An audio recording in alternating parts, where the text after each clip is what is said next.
try to deflect blame for his conduct and their consequences, blasting Republicans and President Trump testifying for nearly 6 hours before House lawmakers. So another day of Hillary Clinton's emails and the Steele dossier. This while the President of the United States is lying about the FBI, attacking the FBI, and attacking the rule of law in this country. How does that make any sense at all? Republicans used to understand that the actions of a president matter, the words of a president matter, the rule of law matters, and the truth matters. Well, joining us now, James Kallstrom, former assistant director of the FBI. He served nearly 30 years with the Bureau. Jim, it's great to have you with us. Thanks, Lou. It used to matter who ran the FBI. Your sense of what is going on in the FBI and its leadership still, and the performance of this disgraced former FBI director. Yeah, Jim Comey is just, I don't know, I guess if, you looked at a picture of someone who was a narcissist, you'd have Jim Comey's, that would be the picture you'd have in the book. The guy is just out of his mind. The notion that the FBI reputation has been soiled, not because of him, but because of other things. I mean, it's because of him. And it's because of the other 5 or 6 or 10 or 12, whatever the number is, people around him. The McCabe's of the world, the Strzok's of the world, the Pages of the world, and all the rest of these people. Everyone who was associated with him has been sullied and soiled and disgraced, whether they've been fired or whether they've been resigned. Yeah, he's an educated nimwit. I mean, and he promoted people of his ilk around him, I guess, so he wouldn't feel he'd feel like he was still going to be the imperial wizard. The guy is just out of his mind, quite frankly.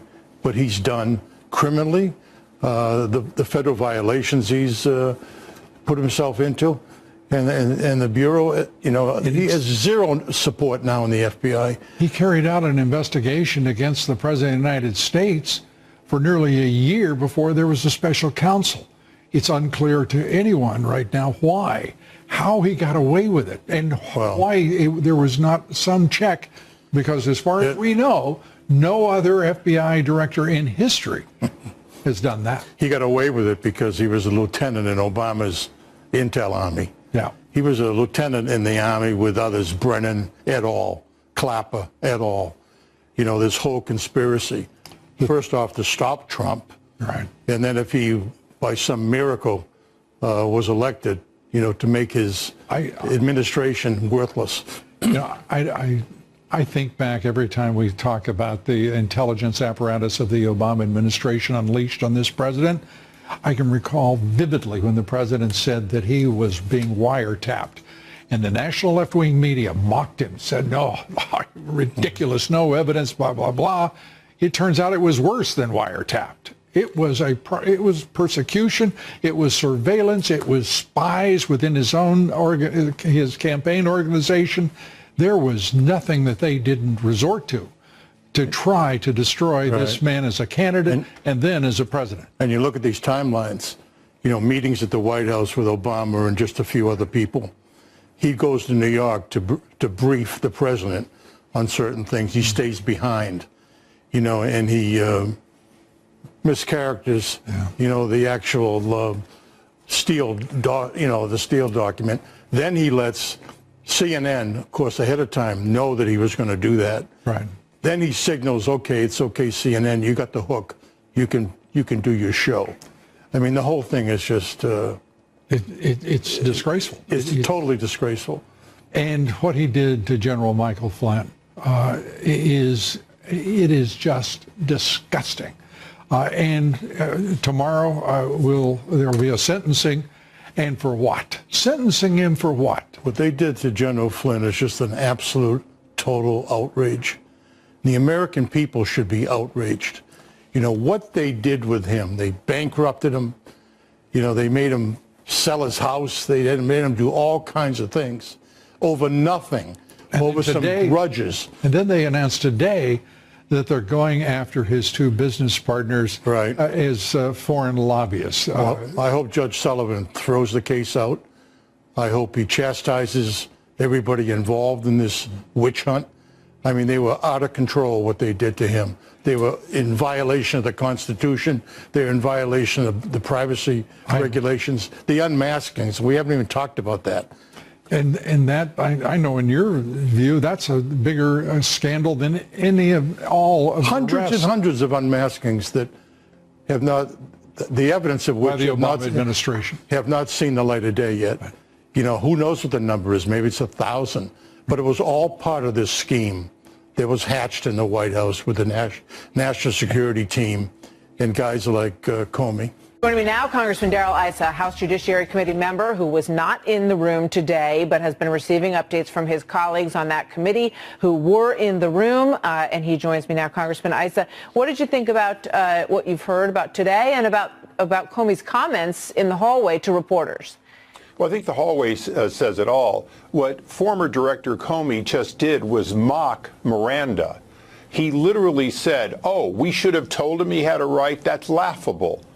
You know, literally trying to roll back a Supreme Court decision that has been the law of the land for decades, that his entire career was an expectation when somebody was a target, would be bad enough. But let's talk about what he really did. He fails to tell the president, when he's the president-elect, that in fact they're already doing this investigation. He then interviews the national security advisor right after he becomes a national security advisor in the White House, traps him into a lie because they've already recorded his conversation with the Russian ambassador. So now what they're doing is 3 days later, he sits there with President Donald Trump, his boss, and President Trump asks about Flynn, and what does Comey do? He doesn't tell him that he's got the goods on his national security advisor who has lied to the vice president. Now, if you forget about all the criminal stuff and everything else, he had an obligation to let the president know that he had a national security advisor that was now a risk. But if he had done the job properly when he had unmasked Flynn to begin with, he would have gone to the president with that, and this would never have happened. It was clear he was always part of the insurance policy. His goal was to entrap not just General Flynn, but the president, and he thinks he's done it. I hear everything you're saying. You know, you just said that he sort of wanted to cast aside Miranda rights when he talked to Michael Flynn, but then you said cast aside all of the criminal stuff. And James Comey's saying we can't do that. He lied to FBI agents, and he lied about meeting with Kislyak, and he didn't tell the truth about talking about sanctions with Kislyak. And to Comey, that is what matters more than anything. You see, but that's not what matters. At the moment that he unmasked General Flynn talking to a foreign agent, he owed the president an explanation, unless he was trying to entrap the president-elect, if you will. Remember, this is the Obama administration getting the goods, the insurance policy, if you will, on the president, creating a crime where there was no crime. Ultimately, the discussion with General Flynn wasn't a crime. They're not charging him with that. The lying to the vice president, although wrong, might not have been a crime. But Comey withholding this from the president when directly asked is, in fact, the kind of a thing that causes you to know that he was not only never loyal to the president, but he was, even before Donald Trump was president, he was already part of souring the presidency by not giving him things that he needed to know, for example, not to have Flynn be his national security advisor, for example. I think both things can be true. Both things are true, that he should not have misled the vice president. He should have said, I did talk to Kislyak about the sanctions, and here's what we talked about. Here's why I felt like it was okay. Obviously, I can't do anything about the sanctions now, but we talked about what might happen in the future. It's part of the transition, all of that as you go through. But your point about the fact that why he would not do one of two things: tell the president, look, this is what we have on this transcript of this conversation. You need to know about this with your national security advisor. And why, when they had Flynn in the room, in the Situation Room, talking to him, why didn't they slide that transcript in front of him and say, look, General Flynn, We have your transcripts because he says during the conversation, you already know what I said, I would imagine, because as a former head of an intelligence agency, he knew they probably had those conversations. Well, he certainly should have known, and quite frankly, he should have known to go in with White House counsel because that was a responsibility he should have had. But Comey and the FBI carefully tricked him, or maybe used his ego against him, but tricked him into not doing it. Again, though, then FBI Director Comey had every reason to prevent General Flynn from being the national security advisor if he thought he had done wrong. Instead, what he did was he let him become the national security advisor, failed to answer the president's questions as he was trapping him into a criminal charge and then squeezing him to try to get something against the president of the United States. The reality is this investigation, long before there was a special investigator with Mueller, was really about Comey going after the president. And, you know, when you consider that the IG has held former director essentially accountable for wrongdoing, what we're seeing again is an out-of-the-control, corrupt, and I repeat that, corrupt FBI director who was on a mission and forgot that his #1 mission was to protect national security, which is not always about getting a charge on somebody. It is often about stopping a crime from happening. He made no effort to stop a crime from happening, and that is probably the best reason in the world that what President Trump did in firing Comey was the right thing and should have been done on day one. Congressman Darrell Issa, thank you very much. Good to have you with us tonight.